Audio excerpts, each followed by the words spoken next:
posted. How effective do you think this online protest is going to be in terms of raising awareness about racial inequality and police brutality? Alex, thank you for having me. I very much appreciate it during this critical Sure. time. I think that the awareness is critical right now. We are at a pivotal point in this country. Change has to happen, and it will happen. I think that the posting or non-posting is very effective in terms of raising the issue across all the social media platforms. But we have to do more than raise the issue. This has been an issue for 400 years. We have to act now.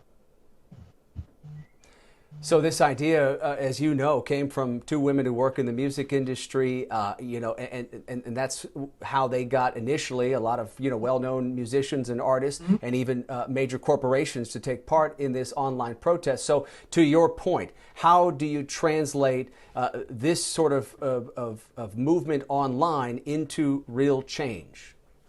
It has to come from a very authentic desire, an authentic place inside of each of our souls. We have to decide that it is time to fix the very broken and frankly rotting fabric in this country. And we can do that if we have true, authentic conversations, the hard conversations, and then strategize about what we need to do, where we need to put our money and our time and our collective effort to change. So it absolutely can change. It absolutely is of critical importance right now. As this movement grew, many people, as we pointed out here at the top, they started using the hashtag Black Lives Matter, and then you had activists stepping in and asking people not to do that, essentially saying that they believe this can drown out a really important message when you're seeing demonstrations regarding the death of George Floyd all across the country. Do you think that is a valid point here?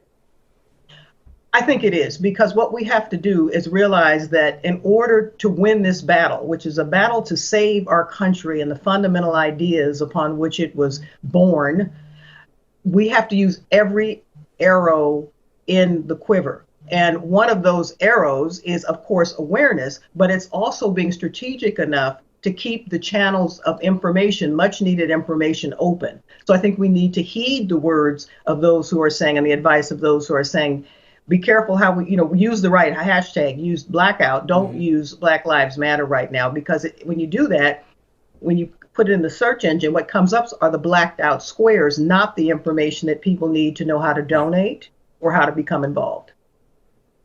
Let me ask you as we wrap up here, Tracy, I want to get your take on this, because there are many people, well-known figures on social media, who've chosen not to stay silent today. In particular, there was a post from Lil Nas X, and he wrote, I don't think the movement has ever been this powerful. We don't need to slow it down by posting nothing.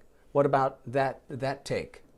I think we can all have a different opinion. I mean, that's the beauty of this country, right? We're supposed to be allowed free speech and afforded free speech. I think for some, the 400 years of frustration and hatred and micro and macro aggressions is so deep that they have to express. They feel that they must express. For others, the path of blacking out and not posting anything is effective. There's room for all of us in this. The key is we have to come together to change this country now. We don't have any more time.